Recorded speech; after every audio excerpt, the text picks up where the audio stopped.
안녕하세요. 밤이 깊었네요. 오늘 하루도 고생 많으셨죠? 편안하게 쉬면서 오늘 밤 따뜻한 옛날 이야기를 들어보세요.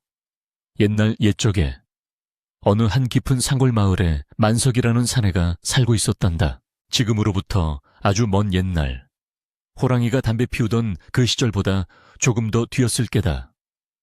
한양에서 1000리도 더 떨어진 첩첩산 중 겨울이면 눈이 처마 끝까지 쌓여 문을 열기도 힘든 그런 외진 마을이었지. 그 마을 가장 구석진 곳, 사람들의 발길이 닿지 않는 음지 쪽에 다 쓰러져가는 초가집 한 채가 웅크리고 있었어. 지붕에 볏짚은 썩어 거무튀튀했고 흙벽은 여기저기 갈라져 황소바람이 숭숭 들어오는 곳이었지만 밤마다 그곳에서는 사각사각 나무 깎는 소리가 끊이지 않고 흘러나왔단다. 그 집에 사는 주인은 만석이라는 젊은이였어. 하지만 마을 사람들은 그를 이름 대신 도깨비라고 불렀지. 어릴 적 끔찍한 화마가 그의 집을 덮쳤을 때 부모님은 그를 살리고 불귀의 객이 되었고 홀로 살아남은 만석의 얼굴과 몸에는 씻을 수 없는 흉터가 남았기 때문이야. 불길이 핥고 지나간 그의 왼쪽 얼굴은 일그러져 있었고 다리 하나는 불에 탄 기둥에 깔려 성치 못했으니 절뚝거리며 걷는 그 뒷모습이 참으로 애처로웠단다. 사람들의 시선이란 때로 칼날보다 더 매서운 법이지. 만석이 장터에라도 나가는 날이면 아이들은 기겁하며 달아났고 어른들은 재수가 없다며 소금을 뿌리거나 침을 뱉기도 했어. 그래서 만석은 낮에는 두문불출하고 모두가 잠든 깊은 밤에만 호롱불 하나에 의지해 나무를 깎았단다. 그에게 나무는 유일한 벗이자 가족이었어. 못생긴 온기도, 거친 껍질도 그의 손길이 닿으면 살아있는 짐승이 되고 웃는 사람 얼굴이 되었으니 그의 손끝에는 신령님이 살고 계신 게 분명했지. 어느 해 몹시도 추운 겨울이었어. 마을의 대지주인 최 부자가 환갑잔치를 앞두고 있었단다. 최 부자는 성정 고약하기로 소문난 위인이었어. 곳간에는 쌀이 썩어나도 소장농들에게는 볏짚 한 단 거저 주는 법이 없었고 미신을 맹신해서 집안에 조금이라도 흉한 것이 들어오는 꼴을 못 보았지. 그런 최 부자가 만석을 부른 거야. 잔치에 쓸 십장생 병풍을 만들 사람이 필요했는데 한양에서 장인을 부르자니 돈이 아깝고 만석의 솜씨가 기가 막히다는 소문을 들었기 때문이지. 최 부자의 하인이 만석의 오두막을 찾아와 코를 막으며 말했어. 대감마님께서 너에게 일감을 주시려 한다. 감히 거절할 생각은 말아라. 만석은 묵묵히 고개를 끄덕였어. 당장 끼니를 때울 쌀독이 바닥난 지 오래였고 무엇보다 자신의 손으로 큰 작품을 만들어보고 싶은 열망이 있었기 때문이지. 그는 절뚝이는 다리를 이끌고 도구를 챙겨 최 부자의 기와집으로 향했단다. 으리으리한 소슬대문 안쪽에서는 고기 굽는 냄새와 기름진 음식 향기가 진동을 하더구나. 하지만 최 부자는 만석을 안차해 근처에도 오지 못하게 했어. 재수옴 붙는다며 냄새나는 마구간 한 구석에 자리를 내어준 게야. 소와 말이 푸르르 콧김을 내뿜고 쇠똥 냄새가 진동하는 그곳에서 만석은 나무를 깎아야 했단다. 손이 곱아 펴지지 않을 정도로 추웠지만 만석은 불평 한마디 하지 않았어. 오히려 나무를 어루만지며 속삭였지. 나는 춥고 비천하지만 너만은 세상에서 가장 귀하고 아름다운 모습으로 다시 태어나게 해주마. 그렇게 꼬박 보름 낮밤을 만석은 잠도 자지 않고 작업에 매달렸어. 거친 통나무가 깎여나가고 그 위에 학이 날아오르고 사슴이 뛰어노는 풍경이 새겨졌지. 마침내 병풍이 완성되던 날 새벽 마구간 틈새로 들어온 아침 햇살이 병풍을 비추자 나무 속에서 마치 진짜 학이 날갯짓을 하며 튀어나올 것만 같았단다. 그것은 단순히 잘 깎은 나무가 아니었어. 만석이 평생 겪어온 외로움과 고통이 승화되어 뿜어내는 서글프도록 아름다운 예술원 그 자체였지. 만석은 완성된 병풍을 짊어지고 조심스레 안채의 마당으로 들어섰어. 마침 아침 문안을 받으러 나온 최 부자가 그 병풍을 보았지.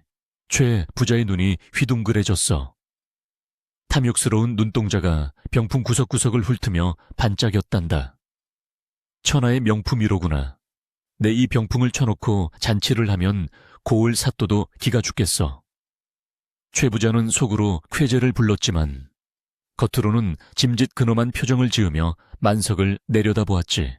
자, 여기 품삯이다. 최 부자는 엽전 꾸러미를 만석의 손에 쥐어주는 대신 흙바닥에 짤그랑하고 던져버렸어. 그것도 애초에 약속했던 금액의 절반도 안 되는 푼돈이었지. 만석이 당황하여 고개를 들어 최 부자를 바라보자. 최 부자는 부채로 코를 가리며 소리쳤어. 뭘 그리 빤히 쳐다보느냐. 내 놈의 그 흉측한 얼굴을 보니 아침 밥맛이 다 떨어지는구나. 내 잔칫날에 재수없게 얼씬거리지 말고 썩 꺼져라. 이 돈도 내 놈 주제에는 과분한 것이다. 만석은 바닥에 흩어진 엽전을 하나하나 주워 담았어. 흙 묻은 동전보다 더 더러운 것은 사람의 마음이라는 생각이 들었지. 주위에서 하인들이 키득거리는 소리가 들렸고 마당을 쓸던 머슴조차 그를 벌레 보듯 쳐다보았단다. 만석의 가슴속 깊은 곳에서 뜨거운 것이 울컥 치솟았지만 그는 입술을 꽉 깨물어 삼켰어. 가난하고 힘없는 자의 분노는 그저 소리 없는 비명일 뿐이라는 것을 너무나 잘 알고 있었으니까. 그는 절뚝거리는 걸음으로 최 부자의 집을 나섰어. 뒤에서 대문이 쾅 하고 닫히는 소리가 마치 세상이 그를 향해 문을 닫는 소리처럼 들렸단다. 하늘에서는 다시 눈발이 날리기 시작했어. 잿빛 구름이 낮게 깔리고 바람은 더욱 사납게 울부짖었지. 만석은 품속에 엽전 몇 잎을 꽉 쥐었어. 이 돈이면 며칠치 쌀은 살 수 있겠지만 갈기갈기 찢겨나간 마음은 무엇으로도 기울 수가 없었단다. 집으로 돌아오는 길. 마을 어귀의 장승 앞에 만석은 멈춰 섰어. 나무로 깎은 장승은 부리부리한 눈으로 마을을 지키고 서 있었지. 만석은 그 거친 나무 질감을 손바닥으로 쓸어보았어. 너는 좋겠구나. 비록 나무로 만들어졌어도 마을 사람들의 절을 받고 존경을 받으니 말이다. 나는 살아서 숨쉬는 사람인데도 어찌 귀신보다 못한 취급을 받는단 말이냐. 만석의 눈에서 뜨거운 눈물 한 방울이 툭 하고 떨어져 눈 덮인 땅을 적셨단다. 그날 밤 만석은 며칠 만에 돌아온 차가운 방 아랫목에 누웠지만 잠을 이룰 수가 없었어. 억울함과 서러움이 가슴을 짓눌러 숨조차 쉬기 힘들었지. 밖에서는 눈보라가 점점 거세지고 있었어. 마치 하늘이 뚫린 듯 쏟아지는 폭설은 온 세상을 하얗게 지워버리려는 기세였단다. 낡은 문풍지가 찢어질 듯 펄럭였고 지붕을 받치고 있던 오래된 석가래가 삐그덕거리며 비명을 질렀지. 만석은 자리에서 일어나 호롱불 심지를 돋우었어. 그리고 구석에 놓아두었던 향나무 한 토막을 집어들었단다. 마음이 어지러울 때는 오직 칼을 잡고 나무를 깎는 것만이 그를 위로해 주었으니까. 사각. 칼날이 나무를 파고드는 소리가 방 안을 채우자 거칠었던 호흡이 조금씩 잦아들었어. 그는 최 부자의 얼굴도, 사람들의 비웃음도, 자신의 흉터도 모두 잊으려 애쓰며 오로지 손끝의 감각에만 집중했지. 하지만 운명은 가혹하게도 그에게 작은 평온조차 허락하지 않으려나 보더구나. 새벽녘이 되었을 때였어. 우지끈하는 끔찍한 소리가 머리 위에서 들려왔지. 밤새 쌓인 눈의 무게를 이기지 못한 썩은 지붕이 내려앉기 시작한 거야. 흙먼지가 쏟아지고 차가운 눈덩이가 방 안으로 들이닥쳤어. 만석은 본능적으로 조각칼과 깎고 있던 나무 토막을 품에 안고 문 쪽으로 몸을 날렸단다. 와르르 무너지는 굉음과 함께 낡은 초갓집은 순식간에 거대한 눈더미 속에 파묻혀 버렸단다.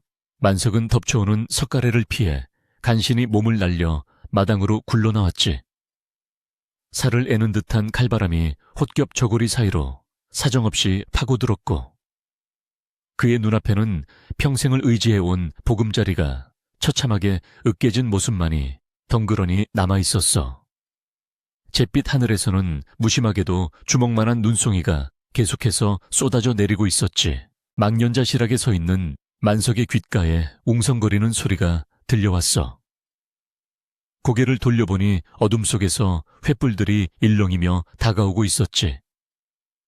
최 부자댁 하인들이었어. 그들은 집을 잃고 떨고 있는 만석을 걱정하기는커녕 마치 더러운 짐승을 쫓아내듯 몽둥이를 휘두르며 고래고래 소리를 질렀단다. 내 이놈 점쟁이가 이르길, 흉측한 도깨비상을 한 내 놈이 이 땅에 붙어 있으면 대감마님 수명줄이 짧아진다더라. 당장 이 마을에서 썩 꺼지지 못해. 하인들은 만석이 대꾸할 틈도 주지 않고 그를 떠밀었어. 만석은 저항할 기력조차 없었지. 집도 잃고 억울하게 품삯도 떼이고 이제는 나고 자란 고향 땅에서마저 쫓겨나게 된 거야.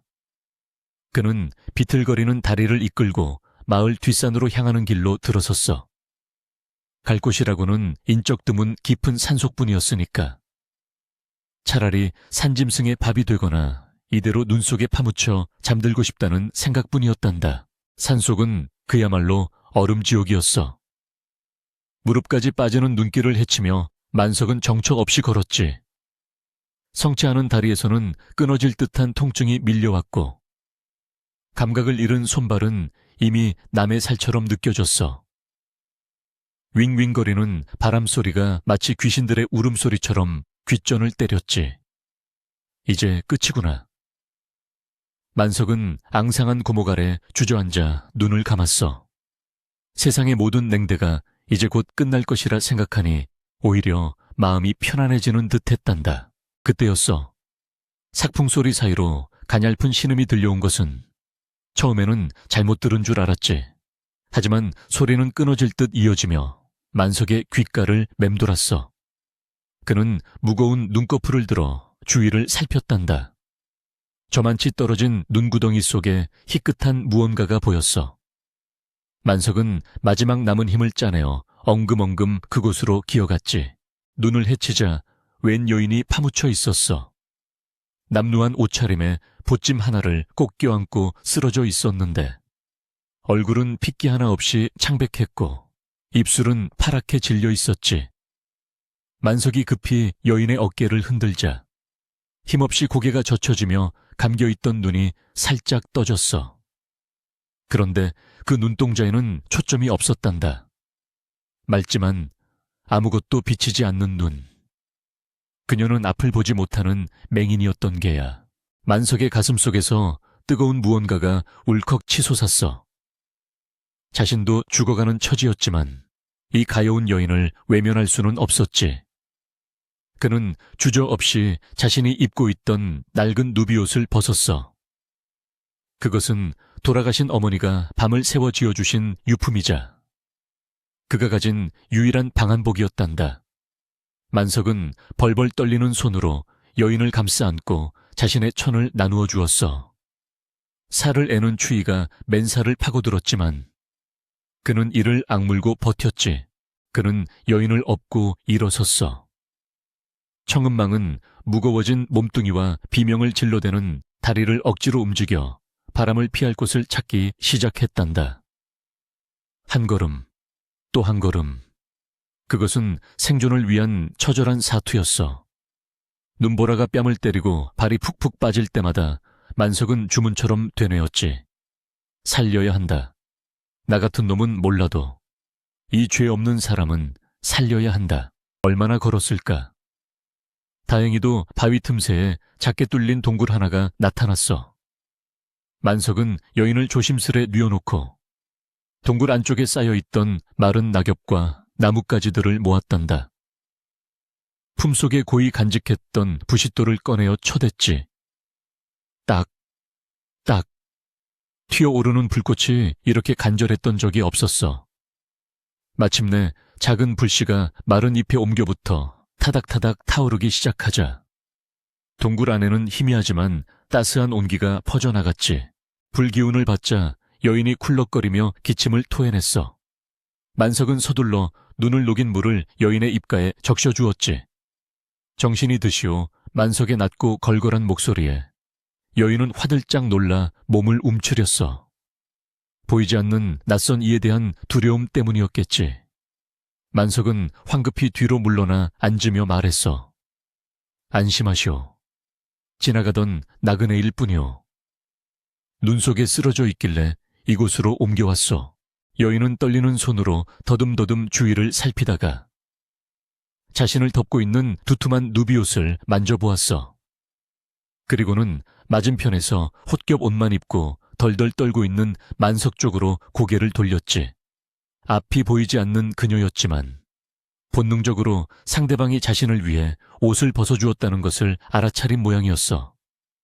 그녀의 눈가에 물기가 어리더니 이내 고개를 숙이며 가느다란 목소리로 말했단다. 고맙습니다. 정말 고맙습니다. 은희님 덕분에 살았습니다. 은인이라니 평생 도깨비. 재수 없는 놈 소리만 듣고 살아온 만석에게 그 말은 너무나 낯설고 가슴 벅찬 울림이었어. 만석은 흉측한 자신의 얼굴이 보일까봐 본능적으로 고개를 돌리려다. 그녀가 앞을 보지 못한다는 사실을 깨닫고 멈칫했지. 여인은 손을 뻗어 허공을 휘저기다가 만석의 손등을 짚었어. 나무 껍질처럼 거칠고 투박한 손이었지만 그녀는 피하지 않았단다. 손이 참 거치시네요. 하지만 아주 따뜻합니다. 마치 햇볕을 가득 머금은 소나무 같아요. 여인의 말에 만석은 숨을 멈췄어. 흉터투성이인 얼굴을 보고 비명을 지르지 않은 사람은 그녀가 처음이었으니까. 그녀는 겉모습이 아닌 만석의 안에 있는 온기를 느끼고 있었던 거야. 그녀의 이름은 소화라고 했어. 약초를 캐러 나왔다가 눈볼의 길을 잃고 헤매던 중이었다고 했지.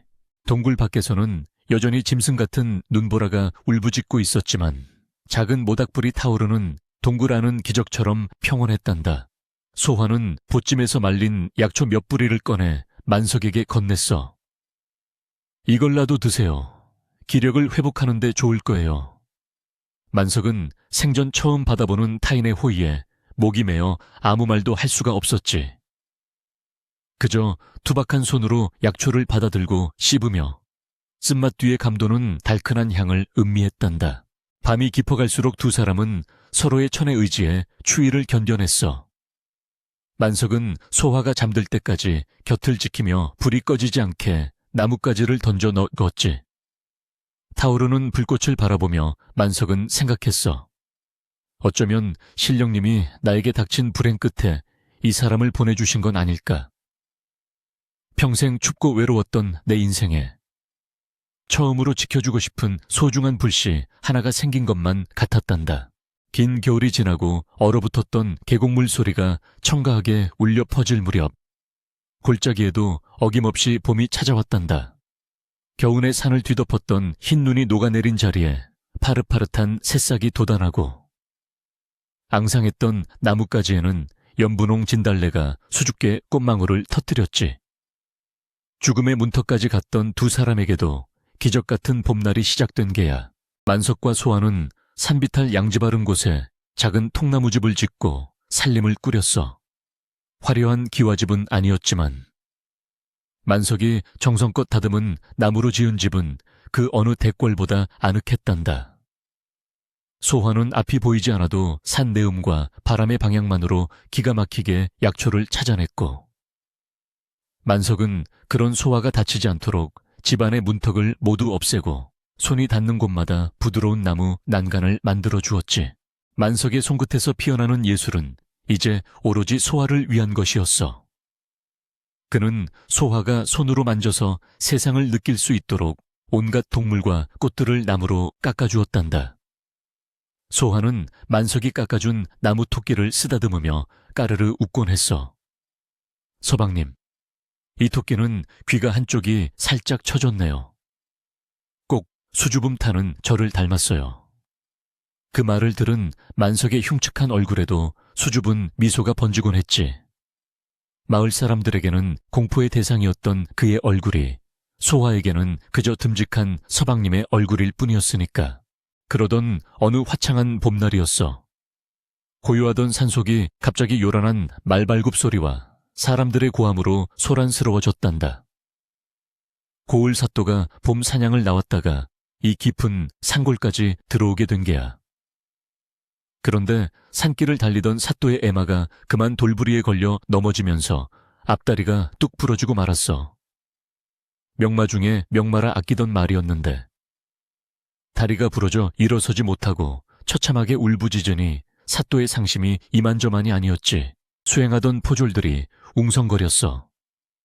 다리가 부러진 말은 더 이상 쓸모가 없으니 고통을 덜어주기 위해 그만 숨을 끊어야 한다고 말이야.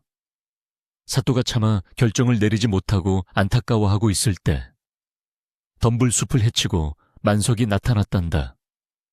땔감을 구하러 나왔다가 그 광경을 목격한 것이지. 불쑥 튀어나온 흉측한 얼굴에 포졸들이 칼을 빼들고 앞을 막아섰지만 만석은 아랑곳하지 않고 말에게 다가갔어. 잠깐만 멈추십시오. 죽이기에는 너무나 아까운 생명입니다.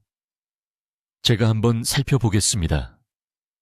만석은 놀란 말을 부드러운 손길로 쓰다듬으며 진정시켰어.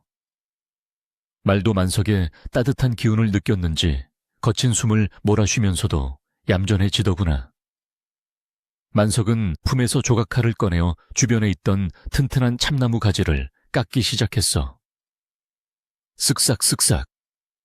그의 손이 몇 번 움직이자 순식간에 말의 다리 굴곡에 딱 들어맞는 정교한 부목이 만들어졌단다.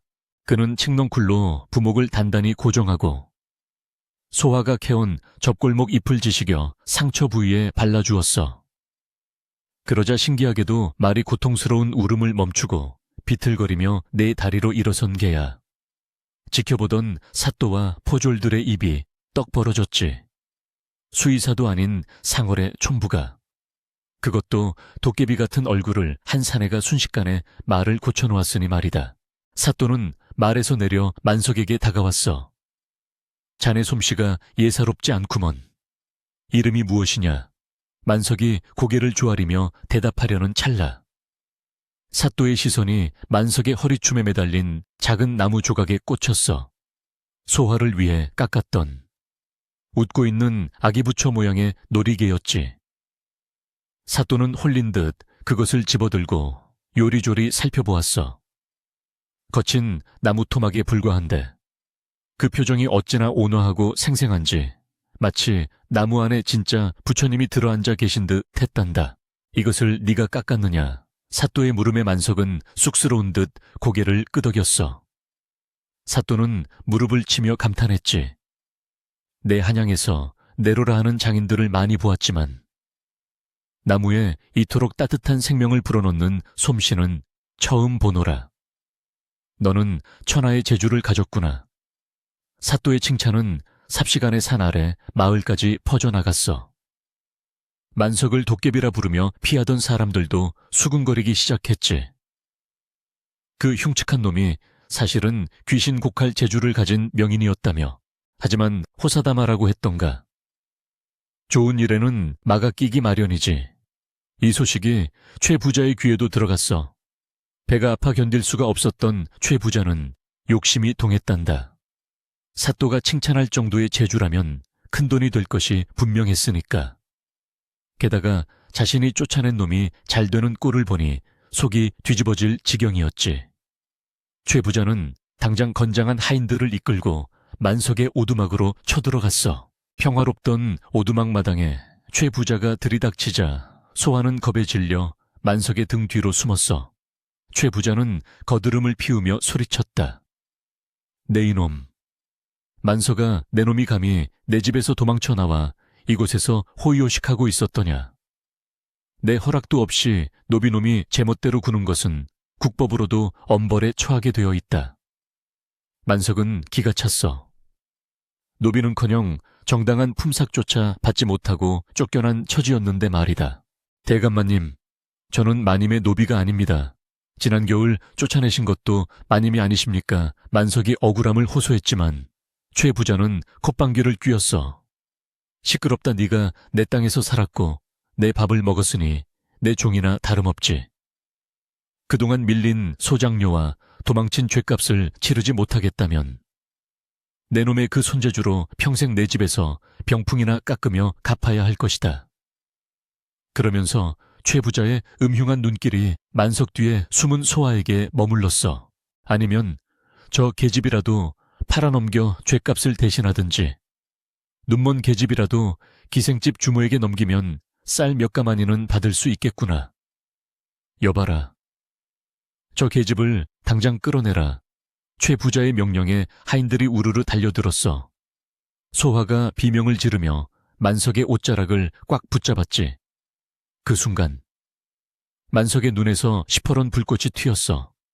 평생을 숨죽여 살며 멸시와 천대를 묵묵히 견뎌왔던 그였지만 자신의 목숨보다 소중한 소화를 건드리는 것만은 참을 수가 없었단다.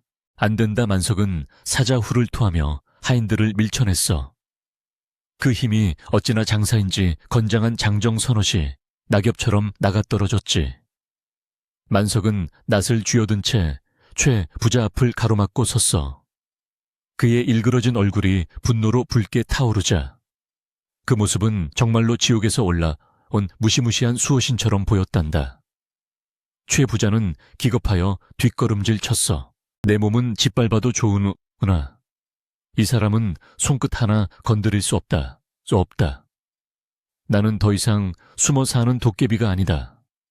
나도 피가 흐르고 심장이 뛰는 사람이다. 만석의 외침은 골짜기를 울리고 최 부자의 간담을 서늘하게 만들었어. 그것은 단순한 고함이 아니었어. 평생 억눌려왔던 한 인간의 존엄한 선언이었지. 그때였어. 상길 쪽에서 엄숙한 목소리가 들려온 것은 멈추어라. 고을 사또가 다시 행차한 것이었어. 만석의 재주가 아까워 그에게 관아의 일을 맡기려 다시 찾아오던 길에 이 소란을 목격한 계지. 사또는 말 위에서 차가운 눈으로 최 부자를 내려다보았어. 최 부자, 자네는 어찌하여 선량한 백성을 괴롭히는가? 내 이미 자초지종을 다 들었다. 이 사람은 자네의 노비가 아니라 엄연한 양민이며 지난 겨울 자네가 내쫓아 죽음으로 몰아넣었던 자가 아니더냐. 최 부자는 사색이 되어 납작 엎드렸어. 사또 나리, 그게 아니오라. 변명을 늘어놓으려 했지만 사또의 추상 같은 호통에 입이 얼어버렸지. 내 이놈 재물이 많다고 사람을 함부로 부리려 하다니 내 죄가 무겁도다. 당장 물러가지 않으면 곤장을 칠 것이다. 최 부자는 혼비백산하여 하인들과 함께 줄행랑을 쳤단다. 사또는 말에서 내려 만석의 어깨를 두드려 주었어. 자네의 기계가 참으로 훌륭하구나. 겉모습은 거칠지 몰라도 그 안에는 누구보다 강하고 아름다운 영혼이 깃들어 있음을 내보았다. 사또는 만석에게 관아의 공방을 맡아달라고 정중히 청했어. 더 이상 숨어서 지낼 필요 없이 세상 밖으로 나와 그 재주를 널리 펼치라는 뜻이었지. 이 사건 이후로 마을의 분위기는 완전히 뒤바뀌었단다. 사또가 인정한 장인. 최 부자에게 맞서 아내를 지킨 대장부라는 소문이 퍼지면서 사람들은 더 이상 만석을 피하지 않았어. 오히려 고장난 농기구를 들고 찾아오거나 아이를 위한 장난감을 부탁하러 오기 시작했지. 만석이 고쳐준 쟁기는 땅이 저절로 갈린다는 둥. 만석이 깎아준 오리 인형을 둔 집에는 아이가 건강하게 자란다는 둥 신기한 소문까지 돌았어. 어느 날 저녁 마을 사람들이 떡과 과일을 들고 만석의 집을 찾아왔어. 그동안 겉모습만 보고 자네를 오해해서 미안했네. 우리 마을의 보배를 우리가 몰라봤구먼. 촌장이 대표로 사과하며 막걸리 한 사발을 권했지. 만석은 뭉클한 가슴을 안고 그 술잔을 받았어. 옆에 앉은 소아가 빙그레 웃으며 만석의 손을 꼭 잡아주었단다. 그녀의 따뜻한 손길이 말하고 있었어. 보셔요. 당신의 진심이 드디어 통했잖아요. 만석은 이제 더 이상 밤에만 작업하지 않았어. 따사로운 햇살 아래서 당당하게 나무를 깎았지. 그의 망치질 소리는 더 이상 고독한 울음이 아니라 희망을 노래하는 힘찬 연주가 되어 온 산골에 울려 퍼졌단다. 깎여나가는 톱밥들이 금가루처럼 흩날리는 가운데 만석의 얼굴에 있던 흉터조차도 훈장처럼 빛나 보였어. 진정한 아름다움이란 눈에 보이는 껍데기가 아니라 그 안에 담긴 향기라는 것을 온 세상이 알게 된 것이지. 계절이 몇 번이나 바뀌고 다시 상월자기에 매서운 바람이 불어오기 시작했단다. 만석의 명성은 이제 고을을 넘어 한양 도성까지 퍼져나갔지만 최 부자의 집안에는 찬바람만 쌩쌩 불어댔지. 욕심이라는 것은 마치 밑 빠진 독과 같아서 채우려 하면 할수록 더 큰 갈증을 부르는 법이란다. 만석이 잘되는 꼴을 보며 배가 아파 잠을 설치던 최 부자는 급기야 돌이킬 수 없는 위험한 계획을 세우게 되었어. 그는 만석의 명성을 이용해 한몫 단단히 챙기고 나아가 조정에 높은 벼슬자리 하나를 사야겠다고 마음먹었지. 최 부자는 전 재산을 털어 금불상을 만들기로 했단다. 하지만 그의 천박한 탐욕은 거기서 멈추지 않았어. 겉만 번지르르하게 금을 입히고 속은 싼 쇳덩이로 채워 남은 금을 빼돌릴 속셈이었지. 부처님을 팔아 부귀영화를 누리려 하다니 천벌을 받아 마땅한 짓 아니겠느냐. 최 부자는 비밀리에 대장장이를 매수하여 가짜 금불상을 만들었어. 그리고는 그것을 담을 나무 상자를 만들기 위해 뻔뻔하게도 다시 만석을 찾아갔단다. 물론 직접 간 것은 아니고 하인을 시켜 거금을 제시했지. 만석은 최 부자의 저희가 의심스러웠지만 부처님을 모실 상자라는 말에 정성을 다해 튼튼하고 아름다운 함을 짜주었어. 만석의 손끝에서 탄생한 함은 소박하면서도 기품이 흘러 그 안에 무엇을 담든 귀하게 보이게 만들었지. 드디어 최 부자가 한양의 고관대작에게 뇌물을 바치기로 한 날이 밝았어. 그는 의기양양하게 관아마당으로 들어섰단다. 고을 사또가 참관하는 가운데 최 부자는 비단 보자기를 풀고 번쩍이는 금불상을 꺼내놓았지. 주변에서 탄성이 터져 나왔어. 하지만 사또의 눈매는 매섭게 빛나고 있었단다. 사또는 만석이 만든 나무함과 그 안에 든 금불상을 번갈아 쳐다보았어.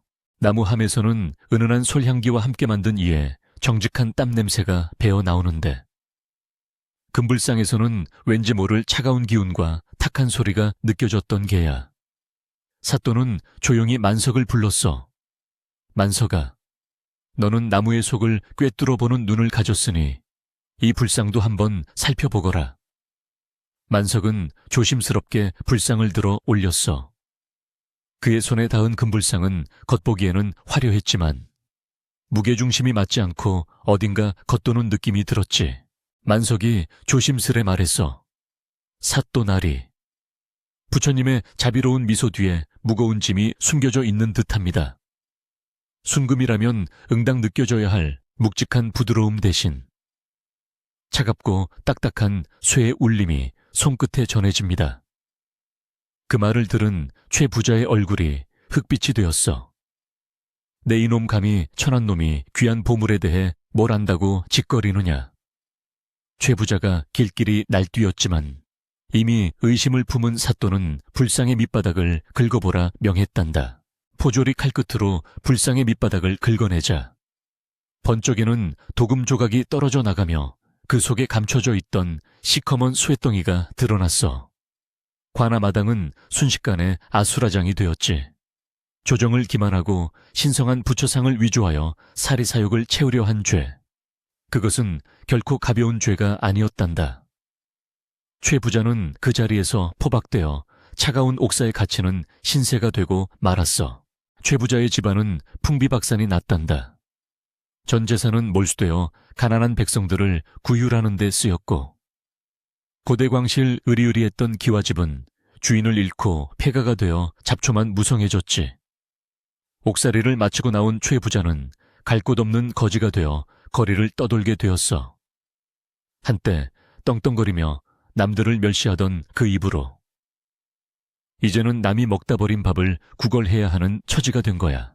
어느 눈 내리는 밤, 최 부자는 추위를 피해 남의 집 담벼락 아래 웅크리고 앉았어. 그런데 그곳에서 따뜻한 불빛과 함께 웃음소리가 흘러나오더구나. 그 집은 다름 아닌 만석의 집이었어. 창호지 문 너머로 만석과 소하, 그리고 그들의 품에 안긴 작은 아기의 그림자가 비쳤지. 최 부자는 그 행복한 그림자를 바라보며 피눈물을 흘렸어. 자신이 그토록 무시하고 짓밟으려 했던 그 도깨비 같은 사내가 실은 세상에서 가장 귀한 보물을 가진 사람이었다는 것을 뒤늦게 깨달은 게야. 반면 만석의 집에는 진정한 봄이 찾아와 머물고 있었단다. 만석의 재주는 조정에까지 알려져 임금님께서 그를 궁으로 부르셨어. 하지만 만석은 정중히 거절했지. 전하, 저의 손재주는 이 상골의 맑은 바람과 흙, 그리고 제 아내의 따뜻한 마음에서 나오는 것입니다. 궁궐의 화려함 속에서는 제 나무가 숨을 쉴 수 없을 것입니다. 임금님은 그 욕심 없는 마음에 감복하여 그에게 대장이라는 칭호를 내리고 그곳에서 마음껏 재주를 펼치도록 허락하셨단다. 세월은 유수와 같이 흘러 만석의 집 마당에는 그가 심은 매화나무가 굵직하게 자라났어. 매년 봄이면 그 나무는 눈처럼 하얀 꽃을 피워온 마을의 향기를 퍼뜨렸지. 만석의 흉터투성이 얼굴에는 이제 세월의 주름이 더해졌지만 마을 사람 중 누구도 그를 흉하게 보지 않았어. 오히려 그의 주름 하나하나가 수많은 사람을 돕고 위로하며 생긴 자비의 흔적이라며 존경해 맞이 않았단다. 앞을 보지 못하는 소화의 눈은 여전히 맑았어. 비록 세상의 풍경은 보지 못했지만 그녀는 마음의 눈으로 남편의 진심을, 아이의 성장을, 그리고 세상의 아름다움을 누구보다 선명하게 보고 있었지. 그녀가 툇마루에 앉아 바느질하고 있으면 동네 아이들이 몰려와 만석이 깎아준 나무 인형을 가지고 놀며 제잘거렸어. 그 평화로운 풍경이야말로 만석이 평생 나무를 깎으며 꿈꾸어왔던 완성된 작품이었을 게다. 어느 날 만석은 마당의 매화나무 아래 앉아 나무를 다듬고 있었어. 이번에는 무엇을 만드느냐는 소화의 물음에 만석은 빙그레 웃으며 대답했단다. 우리를 닮은 한 쌍의 원앙을 깎고 있어. 비바람이 몰아쳐도 서로의 깃털을 골라주며 평생을 함께하는 그런 원앙 말이오. 소화는 행복한 미소를 지으며 만석의 어깨에 머리를 기대었지. 흩날리는 매화꽃잎이 두 사람의 머리 위로 축복처럼 쏟아져 내렸어. 가장 춥고 힘들었던 순간 자신의 모든 것을 내어주어 한 생명을 구했던 만석. 그가 결국 얻은 것은 금은 보화도 아니오, 높은 벼슬도 아니었단다. 그것은 바로 차가운 눈보라 속에서도 절대 시들지 않는 사람의 온기, 그리고 서로를 위하는 진실한 사랑이라는 이름의 꽃이었지. 그 꽃은 만석의 집 담장을 넘어 온 마을로, 그리고 이 이야기를 듣는 여러분의 마음속으로까지 은은한 향기를 전해주고 있단다. 자, 이제 이야기 주머니를 닫을 시간이 되었구나. 밖에는 여전히 바람이 불고 있지만 이 이야기를 들은 여러분의 가슴 속에는 작은 모닥불 하나가 피어올랐기를 바란다. 겉모습이 조금 못났으면 어떻고, 가진 것이 조금 부족하면 또 어떠하냐. 중요한 것은 그 안에 어떤 마음을 품고 사느냐 하는 것이란다. 오늘 밤 꿈속에서는 여러분도 마음속에 예쁜 나무 한 그루 심어보시구려. 부디 평안한 밤 되시게나.